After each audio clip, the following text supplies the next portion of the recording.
ہمارے ہاں ایک مفتی صاحب نوجوان تھے، وہ آئے اور کہنے لگے حضرت میں نے بخاری شریف تک کورس مکمل کر لیا ہے، میرے دل میں قرآن مجید یاد کرنے کا بڑا شوق ہے۔ میں نے کہا بہت اچھا، رمضان کا مہینہ آ رہا ہے، آپ ہمارے یہاں مسجد میں اعتکاف بھی کر لیں نفلی پورا مہینہ، اور قرآن پاک بھی یاد کر لیں۔ تو ہم نے دعاؤں سے اس کا قرآن پاک شروع کروا دیا۔ اللہ کی شان کہ اس نے دن میں ایک پارہ یاد کرتا اور رات کو تراویح میں سنا دیتا، پھر اگلے دن اگلا پارہ، پھر رات کو تراویح میں، ایک مہینے میں پورا قرآن پاک یاد کر لیا۔ میں نے ایک جگہ نقل کیا کہ انہوں نے مفتی صاحب نے ایک مہینے میں قرآن پاک یاد کر لیا۔ تو میرا بیٹا حافظ حبیب اللہ ہے، وہ کہنے لگا ابو جی ایک مہینے میں نہیں، میں خود حافظ ہوں، مجھے پتہ ہے، اس نے 28 دن میں مکمل کیا تھا۔ یعنی 28 دن میں اس وقت بھی ایک نوجوان عالم دین نے پورے قرآن مجید کو مکمل یاد کر لیا۔ قرآن مجید کے عشاق ہر زمانے میں موجود رہے۔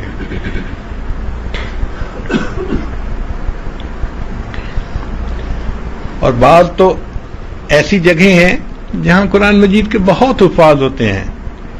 ہمارے ایک قاری صاحب تھے، وہ میرے بچوں کے استاد تھے، بچوں نے اس سے قرآن مجید یاد کیا۔ ایک دفعہ حضرت آپ نے ملتان کا پروگرام دیا ہے، تو آپ جب آئیں گے تو میرے گھر آپ کھانا کھا لیں۔ ہم نے کہا بہت اچھا، ہمیں اندازہ نہیں تھا کہ گھر ملتان سے کتنا دور ہوگا۔ چنانچہ جب ملتان پروگرام کے لیے پہنچے تو وہ قاری صاحب نازل ہو گئے، حضرت آپ نے کہا تھا کہ کھانا کھلانا ہے تو آپ چلے میرے ساتھ۔ ہم نکلے کہ بھئی چلو، شہر سے کوئی 5-10 منٹ کے فاصلے پہ گھر ہوگا، وہ تو کہیں 1.5 گھنٹہ دور ہمیں ڈرائیو کر کے لے گئے ایک بستی میں، اور وہاں جا کے ایک گھر میں بٹھا دیا۔ میں نے کہا قاری صاحب آپ مجھے شہر سے اٹھا کے یہاں لائے ہیں، اب اگر ہم یہاں پروگرام بھی کریں گے تو 15 سے 20 بندے ہوں گے دیہات کے، اگر ہم شہر میں کرتے تو ہزاروں لوگوں کا فائدہ ہوتا۔ وہ کہنے لگے کہ حضرت میں آپ کو ایک مقصد کے لیے یہاں آیا ہوں۔ میں نے کہا کیا مقصد؟ کہنے لگے کہ ہماری یہ جو بستی ہے نا، اس کا نام ہے حافظ والا، یعنی بستی کا نام ہی یہ ہے حافظ والا، شجاع آباد کے قریب ہے۔ میں نے کہا کیا مطلب؟ کہنے لگے کہ پچھلے تقریباً 200 سال سے اس بستی میں کوئی گھر ایسا نہیں کہ جس گھر میں کوئی قرآن مجید کا حافظ موجود نہ ہو۔ پوری بستی کے ہر گھر میں کوئی نہ کوئی قرآن کا حافظ موجود ہوگا، یا مرد ہوگا یا عورت ہوگی، لیکن حافظ ہوگا۔ تو ایسی بستیاں بھی اس وقت دنیا میں موجود ہیں صفحہ زمین پر کہ بستی کے ہر گھر میں کوئی نہ کوئی قرآن پاک کا حافظ ہوتا ہے۔ تو بستی کا نام ہی حافظ والا بن گیا۔ ہمارے ایک قریبی تعلق والے تھے، عالم تھے، ان کی مسجد میں ہم نے فجر کے بعد درس قرآن دیا۔ وہ کہنے لگے حضرت مسجد کے ساتھ میرا گھر ہے تو آپ ناشتہ میرے ہاں کریں۔ ہم نے کہا بہت اچھا۔ جب ہم ناشتے کے لیے دسترخوان پہ بیٹھے، وہ کہنے لگے حضرت میرے والد صاحب قرآن پاک کے عاشق تھے۔ بس یہ لفظ سنا ہم نے تو ہم نے کہا کہ بھئی اب ہمیں ناشتے میں مزہ نہیں آئے گا، ہمیں ان کی باتیں سنائیں، ہمارا روحانی ناشتہ کروائیں۔ وہ کہنے لگے حضرت میرے والد صاحب کو کسی بزرگ نے بتا دیا کہ اگر آپ ایک قرآن مجید روز مکمل پڑھیں اور 2 سال تک یہ معمول جاری رکھیں تو قرآن مجید کا فیض آپ کی آنے والی نسل میں جاری ہو جائے گا۔ میرے والد صاحب نے اس بات کو مان لیا۔ نتیجہ کیا ہوا کہ والد صاحب نے روز ایک قرآن مجید مکمل پڑھنا شروع کر دیا، الحمد سے لے کے والناس تک، ڈیلی۔ سفر، حضر، گرمی، سردی، صحت، بیماری، غمی، خوشی، والد صاحب نے پورے 2 سال ہر روز قرآن مجید کو مکمل پڑھا۔ اس کا نتیجہ یہ نکلا کہ ہمارے والد کے جتنی اولاد تھی، بیٹے اور بیٹیاں، پھر آگے ان کی جتنی اولاد آج ہے، جو بچہ 7 سال کی عمر تک پہنچ گیا ہے وہ قرآن مجید کا حافظ ہے۔ میرے والد کی نسل میں کوئی لڑکا لڑکی ایسی نہیں جو حافظ نہ ہو۔ تو یہ بھی اللہ کی شان ہے کہ بعض ایسے بھی قرآن مجید کے عاشق ہوتے ہیں کہ جو قرآن مجید اتنا پڑھتے ہیں کہ اللہ ان کی نسلوں میں فیض کو جاری فرما دیتے ہیں۔ تو بستیاں بھی ایسی ہیں کہ جہاں قرآن مجید کے حفاظ موجود، خاندان بھی ایسے، بہت سارے ایسے خاندان ہیں ہمارے یہاں کہ وہاں رشتہ کسی گھر میں بھی آئے تو وہ سب سے پہلی بات پوچھتے ہیں بچہ حافظ ہے یا نہیں. حتیٰ کہ ایک جگہ ایک عالم تھے، صاحب نسبت تھے، ان کا رشتہ ہم نے بھجوایا، انہوں نے انکار کر دیا جی یہ حافظ قرآن نہیں ہے. ہمارے یہاں دستور ہے کہ ہم حافظ سے اپنی بچی کی شادی کرتے ہیں. اس وقت بھی ایسے گھرانے موجود ہیں، قرآن مجید کے حفاظ کے ساتھ ان کی بچیوں کی نسبت ہوتی ہے. چنانچہ ایک شہر ہے پانی پت انڈیا میں، اس میں بھی ایسے لوگ گزرے کہ جن کو قرآن مجید کے ساتھ عشق تھا. ہر گھر میں قرآن مجید کے قاری ہوتے تھے اور قاریہ ہوتی تھی. حتیٰ کہ یہاں تک ہوتا تھا کہ ایک بچی کے لیے 2-3 رشتے آتے تھے تو ماں باپ پوچھتے تھے بیٹی بتاؤ 2-3 رشتے آئے ہیں ہم کدھر طے کریں. تو بیٹی کہتی تھی کہ ابو ان سب کو بلا لے، پردے کے پیچھے بیٹھ کے میں ان سے قرآن پاک سنوں گی اور جس کا قرآن پاک مجھے زیادہ پسند آئے گا میں اس کو قبول کروں گی. چنانچہ سارے کے سارے کینڈیڈیٹ قرآن سناتے تھے اور جس کا قرآن پاک زیادہ بہتر ہوتا تھا اس سے لڑکی شادی کرتی تھی. یعنی ایسی بھی مثالیں اس امت کے اندر موجود ہیں. قرآن مجید حفظ ہونے کی کیفیت کیا رہی، یہ بھی ایک امپورٹنٹ پوائنٹ ہے کہ امام اعظم ابو حنیفہ رحمۃ اللہ علیہ رمضان مبارک میں 63 قرآن مجید مکمل پڑھا کرتے تھے. ایک قرآن پاک دن میں ختم کرتے تھے، ایک رات میں ختم کرتے تھے تو 60 ہو گئے، اور 3 قرآن مجید تراویح میں مکمل پڑھتے تھے تو 63 ٹائمز قرآن مجید مکمل پڑھتے تھے.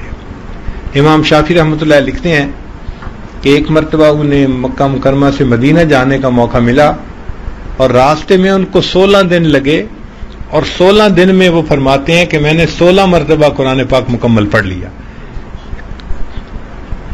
تو ایسا قرآن مجید یاد ہوتا تھا کہ ایک دن میں وہ آسانی کے ساتھ پڑھ لیا کرتے تھے. ہمارے ایک استاد تھے، بہت خوبصورت قرآن پاک پڑھتے تھے. اللہ نے ان کو کوئل جیسی آواز دی تھی. اتنا ان کی آواز میں ترنم تھا کہ جب قرآن پاک پڑھتے تھے نا تو بندہ حیران ہو جاتا تھا. اس زمانے میں عمر چھوٹی تھی، کوئی 6-7 سال کی ہوگی. مجھے یاد ہے سردیوں کی لمبی رات تھی، رمضان کا مہینہ تھا. ان کی ایک عادت تھی کہ ان کے کوئی 30-35 شاگرد شہر کی مختلف مساجد میں تراویح پڑھاتے تھے. تو وہ سب شاگردوں کو کہتے تھے کہ تراویح پڑھانے کے بعد آئیں اور اپنی اپنی کارگزاری سنائیں. تو جن سے جو غلطیاں ہوتی تھیں وہ اصلاح کرتے تھے، سمجھاتے تھے اور پھر اگلے دن کی ہدایات دیتے تھے. ایک دن وہ سب طلباء جمع تھے تو کسی طالب علم نے کہہ دیا حضرت آج تو 25 کی رات ہے، آڈ رات ہے. کہنے لگے ہاں. اس نے کہا کہ حضرت آپ کا قرآن سننے کو دل چاہتا ہے. کہنے لگے بہت اچھا، میری 4 رکعت تراویح رہتی ہیں، میں تراویح کی نیت کر لیتا ہوں، آپ لوگ پیچھے نفل کی نیت کر لیں. تدائی کے بغیر اگر ایسی جماعت ہو جائے تو شرعاً اس کی اجازت ہے. چنانچہ حضرت نے 2 رکعت کی نیت باندھ لی اور ہم لوگ پیچھے صف بنا کے کھڑے ہو گئے. اب انہوں نے الف لام میم سے پڑھنا شروع کیا. اللہ کی شان دیکھیں، پڑھتے رہے اور ہم تو پیچھے گم تھے. ایسی ان کی مترنم آواز تھی اور اتنی فلو کے ساتھ پڑھ رہے تھے کہ ہمیں وقت کا احساس ہی نہیں تھا. پتہ اس وقت چلا جب انہوں نے 29 پارے مکمل کرنے کے بعد رکوع کیا. ان ون گو 29 پارے پڑھے انہوں نے، اور ہم اتنا جام ہو چکے تھے کھڑے کھڑے کہ ہم سے رکوع میں نہیں جایا جا رہا تھا. یعنی ہمیں کوشش کر کے رکوع کرنا پڑا، اتنا جسم ایک جگہ سیٹ ہو گیا تھا. گھنٹوں کھڑے رہے تھے اور پھر اس کے بعد اگلی رکعت میں انہوں نے آخری پارہ پڑھا اور قرآن پاک مکمل کر لیا. تو 2 رکعت میں قرآن مجید پورا پڑھنے کی بھی مثالیں موجود ہیں. اللہ اکبر کبیرہ. ہمارے ایک اور استاد تھے، ان سے میں نے عربی قاعدہ شروع میں پڑھا. وہ قاری تو نہیں تھے لیکن حافظ بڑے پکے تھے. ان کا معمول تھا زندگی کا ایک قرآن پاک روزانہ پڑھنا. وہ روزانہ فجر کے بعد قرآن پاک پڑھنا شروع کرتے تھے اور عصر کے وقت روزانہ ختم قرآن ہو رہا ہوتا تھا ان کا. ہم ان کو آنکھوں سے دیکھتے تھے، بیٹھے ہوئے ان کے ہونٹ ہل رہے ہوتے تھے. عمر چھوٹی تھی، شاید 6-7 سال ہوگی. یعنی وہ عمر تھی کہ میرے پاس پورے محلے کے گھروں کا نا ویزا موجود تھا ملٹیپل. جس گھر میں جب چاہیں آپ چلے جائیں، ہر گھر میں محبتیں ملتی تھیں، پیار ملتا تھا، کھانے کی چیزیں ملتی تھیں، ہر گھر میں پیار ہوتا تھا، وہ عمر تھی۔ چنانچہ میں ان کے گھر ایک دفعہ گیا تو ان کی بڑی بیٹی کی شادی ہوئی تھی، اور رخصتی کے بعد وہ پہلی مرتبہ اپنے والد کو ملنے کے لیے آئی تھی۔ تو صاف ظاہر ہے وہ دلہن بنی ہوئی تھی، زیورات سے لدی ہوئی تھی۔ وہ بچی آئی اور آ کے اپنے والد سے ملی، تو والد صاحب نے کہا بیٹا سناؤ ٹھیک ہو، خیریت سے ہو؟ اس نے کہا ابو میں ٹھیک ہوں۔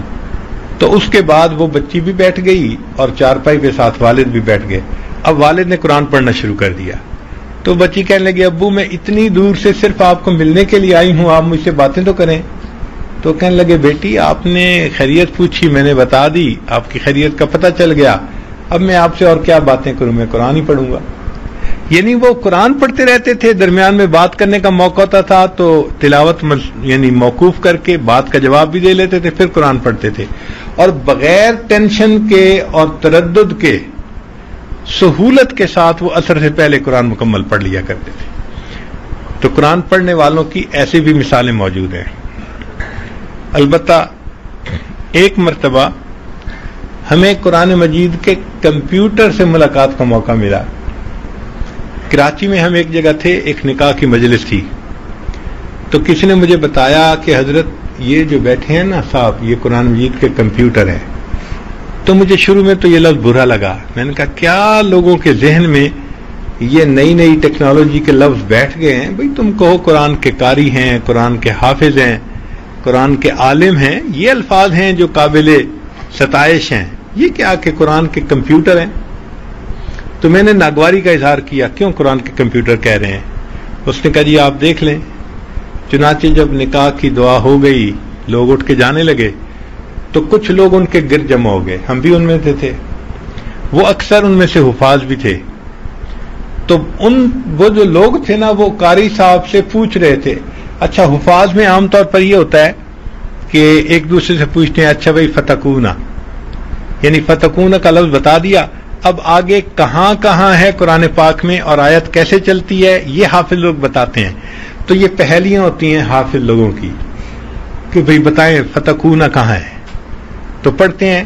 مگر وہاں معاملہ ڈیفرنٹ تھا، وہاں کوئی لفظ نہیں پوچھ رہا تھا، لوگ پوچھ رہے تھے کہ حضرت وہ جو فتقونا کا لفظ ہے قرآن پاک میں کہاں کا ہے؟ تو وہ آیت نہیں پڑھ رہے تھے، وہ آگے بتاتے تھے فلاں پارہ، فلاں سورت، فلاں آیت نمبر، آیت کا نمبر بتاتے تھے۔ اچھا جیب میں قرآن پاک تھا، ہم بھی کھول کے دیکھتے رہے، جہاں بتاتے تھے بالکل صحیح آیت نمبر۔ تو بڑی حیرانی ہوئی، کوئی 20 منٹ تک لوگ ان سے پوچھتے رہے، وہ ہر لفظ سن کے آگے بتاتے تھے فلاں پارہ، فلاں سورت، فلاں آیت نمبر۔ یعنی قرآن پاک پڑھتے پڑھتے ان کو اتنا ضبط ہو گیا تھا کہ آیتوں کے نمبر بھی ان کو یاد ہو گئے تھے۔ تو واقعی 20 منٹ کے بعد خود میرے دل سے بات نکلی کہ یہ واقعی قرآن مجید کا کمپیوٹر ہے۔ ہم نے زندگی میں ایسا نہیں دیکھا تھا کہ کوئی ایسا حافظ ہو کہ جو آیتوں کے نمبر بھی یاد کرتا ہو۔ اللہ کی شان، قرآن مجید کی محبت اللہ نے دلوں میں ایسی ڈالی ہے کہ لوگوں نے قرآن مجید کو تو یاد کیا، آیات کے نمبر کے بھی حافظ بن گئے۔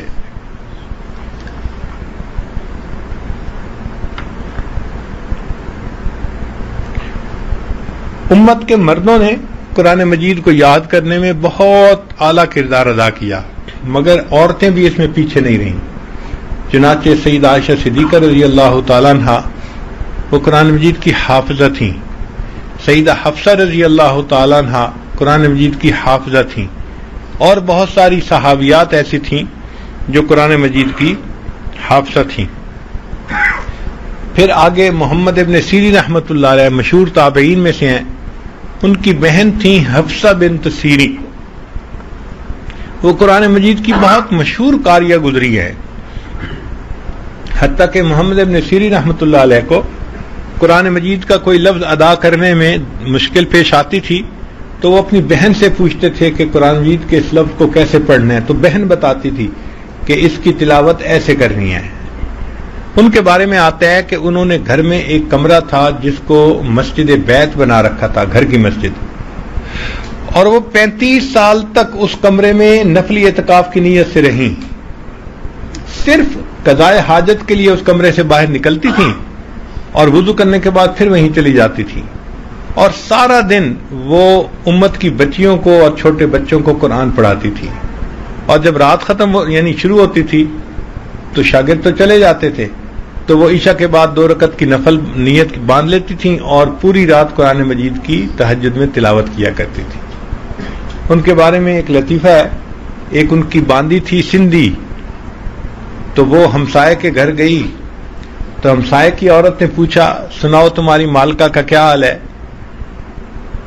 تو وہ عورت کہنے لگی کہ مجھے سمجھ نہیں آئی، میں پچھلے 30 سال سے ان کی خدمت کر رہی ہوں، روزانہ عشاء کے بعد وہ مصلی پہ کھڑی ہوتی ہیں اور قرآن پاک کو پڑھ کے رونا شروع کر دیتی ہیں، پتہ نہیں انہوں نے کون سا اتنا بڑا گناہ کر لیا ہے کہ 35 سال میں وہ گناہ معاف نہیں ہوا۔ عقل کے مطابق بندے کی بات ہوتی ہے، مگر وہ حفصہ بنت سیرین قرآن مجید کی ایسی عاشقہ تھیں۔ پھر اس امت میں بہت ساری عورتیں قرآن مجید کی حافظہ بنی، لاکھوں کی تعداد میں۔ آج بھی امت میں اگر آپ دیکھیں تو جس طرح بچے قرآن کے حافظ بنتے ہیں، بچیاں قرآن مجید کی حافظات بنتی ہیں۔ ہمارا یہ تجربہ ہے کہ اگر ایک بہن ہے اور ایک بھائی ہے اور ایک وقت میں وہ حفظ کرنا شروع کریں تو بہن پہلے حافظہ بن جاتی ہے بھائی سے۔ اس کی ریزن یہ ہے کہ ان میں کنسنٹریشن زیادہ ہوتی ہے اور ان میں ڈر خوف ہوتا ہے، تو وہ اپنے ٹائم کو ویسٹ نہیں کرتی، تو بچیاں جو پہلے یاد کر جاتی ہیں، اور لڑکوں میں کنسنٹریشن نہیں ہوتی اور یہ ریبیلیس بھی ہوتے ہیں، تو یہ ذرا دیر لگاتے ہیں یاد کرنے میں۔ مگر عام طور پر بچیاں بھی قرآن مجید کی بہت اچھی حافظہ بن جاتی ہیں۔ ہمارے قریبی علماء تھے، ان کی والدہ تھی، ایک دفعہ حج کیا انہوں نے، تو وہ حیران ہوتی تھی میری اہلیہ سے بات کرتے ہوئے کہ اچھا لوگ قرآن مجید پڑھتے پڑھتے بھول بھی جاتے ہیں۔ ان کو اس بات پہ حیرانی ہوتی تھی کہ قرآن مجید پڑھتے ہوئے بندہ کیسے بھول سکتا ہے۔ ان کو پورا قرآن مجید سورہ فاتحہ کی طرح یاد تھا۔ ہم نے جب کوئی لفظ پوچھنا ہوتا تھا، جب کوئی آیت پوچھنی ہوتی تھی، ان سے ہم پوچھواتے تھے، اسی وقت بتا دیتی تھی کہ یہ ایسے ہے۔ تو اللہ کی شان کے ایسی بھی عورتیں ہیں کہ جن کو پورا قرآن مجید سورہ فاتحہ کی طرح یاد ہے۔ ایک مرتبہ جرمنی کی یونیورسٹی ہے میوخ یونیورسٹی، اس میں جو تھیولوجیکل ڈپارٹمنٹ تھا، اس میں یہ بات چلی کہ مسلمان بڑا دعویٰ کرتے ہیں کہ ہمارا قرآن پاک محفوظ ہے، ہم اس کو ویریفائی تو کریں۔ چنانچہ انہوں نے پتہ نہیں کتنے $1,00,000 یا $1 ملین اس کام کے لیے مخصوص کر دیا بجٹ۔ ایک الگ عمارت بنائی گئی اور پھر اس میں سٹاف رکھا گیا، اور دنیا کے مختلف ملکوں سے شہروں سے انہوں نے قرآن مجید خریدے۔ مقصد یہ تھا کہ بھئی مختلف جگہوں پہ پرنٹ ہو رہے ہیں مختلف ملکوں میں، تو کہیں نہ کہیں تو آپس میں کچھ تبدیلی نکل آئے گی۔ 40,000 قرآن مجید خریدے گئے، تو 40,000 قرآن مجید سے تو کئی کمرے بھر گئے۔ پھر انہوں نے سٹاف رکھا کہ ان کو ویریفائی کرو آپس میں، چنانچہ کئی 100 بندے رکھے اور وہ ایک ایک صفحہ کھول کے بیٹھتے اور ایک ایک حرف کو کمپیئر کرتے۔ کئی سال لگے 40,000 قرآن مجید کو کمپیئر کرنے کے بعد وہ اس نتیجے پر پہنچے کہ کسی میں ایک نقطے کا بھی فرق نہیں تھا۔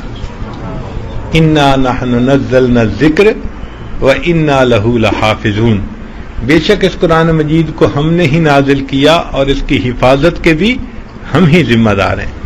آج بھی الحمدللہ پوری دنیا میں قرآن مجید محفوظ ہے۔ قرآن مجید میں کوئی آدمی غلطی کو شامل کر سکتا ہے لیکن وہ غلطی قرار نہیں پکڑ سکتی، یہ یاد رکھیں۔ ایسا پاسبل ہے کہ کوئی بدنیت پرنٹر ہو اور وہ قرآن مجید کو اس طرح سے چھاپے کہ کہیں نقطوں کا فرق ہو، کہیں حرف کا فرق ہو، پاسبل ہے، لیکن وہ قرار نہیں پکڑے گی غلطی۔ جب کسی حافظ کے ہاتھ میں جائے گی وہ فوراً نشاندہی کر دے گا اور غلطی کو دور کر دیا جائے گا۔ لا یاتیہ الباطل من بین یدیہ ولا من خلفہ، یہ اللہ تعالیٰ کی طرف سے حفاظت ہے قرآن مجید کی۔ چنانچہ حفاظت قرآن کی یہ تاریخ ہے۔ آپ کو ایک ذاتی تجربہ بھی سنا دیں، یہ کوئی 80s کی بات ہے۔ یہ عاجز ان دنوں ورجینیا میں تھا، تو چند علماء آئے اور کہنے لگے جی کہ آپ کے ذمے ایک کام لگانا ہے۔ میں نے پوچھا کیا کام؟ کہنے لگے جی کہ یہاں پر ایک انٹرفیتھ کونسل بنی ہوئی ہے جس میں مختلف مذاہب کے لوگ ہیں، اور وہ آپس میں مل بیٹھتے ہیں ہفتے 10 دن میں ایک مرتبہ، اور آپس میں ایک دوسرے کے قریب آنے کی، ایک دوسرے کے دین کو سمجھنے کی بات چیت کرتے ہیں، تو آپ کو وہاں بھیجنا ہے۔